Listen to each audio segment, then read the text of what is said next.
Nomia Ndlovu is expected to continue her testimony today in the High Court sitting in Palm Ridge. Now, the ex-cop gave journalists a spectacle yesterday as she began her testimony. She's charged with ordering hits, on 6 of her family members, raking in about 1.4 million rand in insurance payouts. Our reporter on this story is Mnisi. He was in court for much of the day yesterday, joins us now via our video link. And what a day it was, Linda, from the beginning right up till the end when proceedings ended just about at 4 o'clock, if my memory serves me well. I think let's begin by just you painting the picture for us of how Nomia Ndlovu was as she walked into the courtroom right up until she took the stand. Well, what we saw yesterday, Ayanda, was a completely different person from what we saw on Monday. On Monday, she entered. Obviously, there were not a lot of cameras. There was only our camera in court. And, she sat there for a postponement on Monday. But yesterday, we saw a completely different person who, right at the beginning, just as she entered the dock, seemed a bit irritated by the sight of a lot of cameras now in court.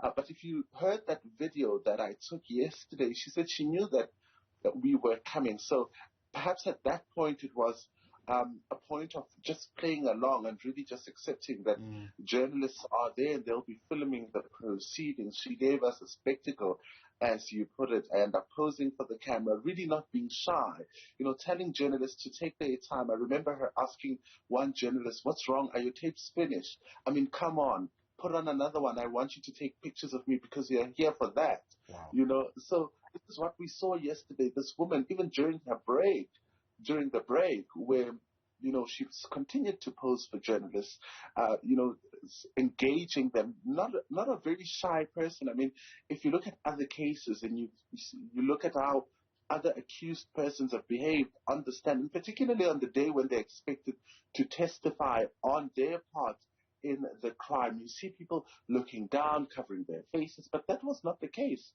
Sure.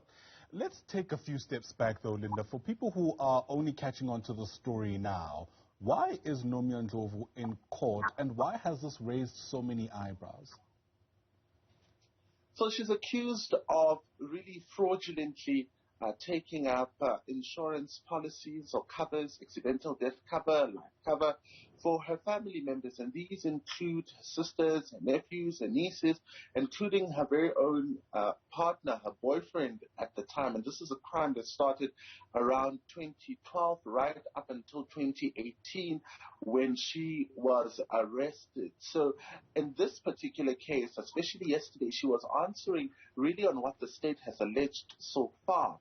And she gave us a brief, picture in terms of what her version of the story is, in terms of what could have happened and how she met the hitman who then led her to her arrest. Njabulo Bunene is one of those, like QMKs and Charlie's also mentioned there. And she really takes us back to how she met Njabulo. Njabulo, who is the brother to, her friend, saying that when they met, the idea was, because the state is alleging that when they met, the idea was to kill one of her nieces, who is Gladys Nomasonto, who lives in Tembisa in Phomolong. But she didn't have money at the time.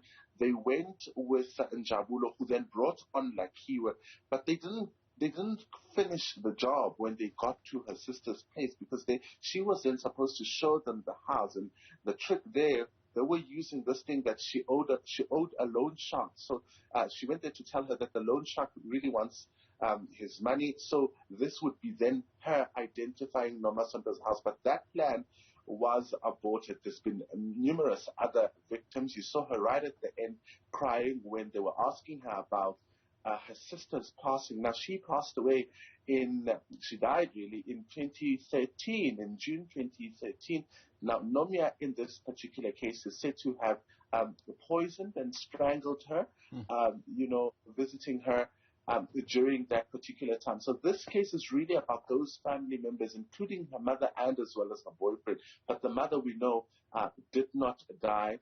They did not carry out the hit, and she's expected to be one of the defense's witnesses going forward. As you were speaking there, Linda, we've got visuals of that now infamous tape going around even on social media where Nomia is essentially giving instructions around how her sister should be taken out through fire. She's denied actually being involved in that in the ways through which you and I understand. What was her explanation? There's that clip I was referring to.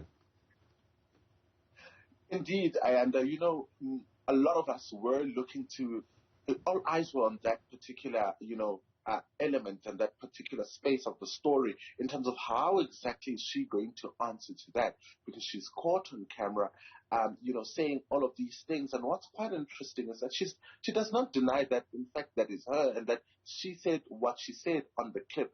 The spin to, what happened is that you remember she was at a hospital, and she, on the video, says that she got a day pass where, she would show these people to Bushbuck-Ridge, where the traditional healer was. So her story is that I was going to show my friend Cebisile and her brother Njabulo to a traditional healer who's in Bushbuck-Ridge. Now the trick in that is that was not even in that car. So it was the hitman, Njabulo, Njali Lakiwe, who were in the car, including the cop. She says that was staged. She was coached to say all of the things that she was saying in that particular video. She said when they fetched her in hospital, she had a conversation with Njabulo before they went into the car, where Njabulo told her what to say, because this guy wouldn't take them to Bushbuck-Ridge if they were not going to do a job and get money from it. So she's saying that initially, before we went into the car, I was coached, and you'll remember, I was not the one that was asking the questions.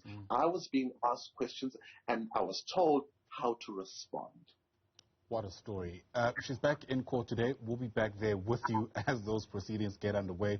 Linda Mnisi, thanks very much indeed for that quick update. There's a whole lot more from what came out of court, and of course we'll be unpacking it for you throughout the course of the morning.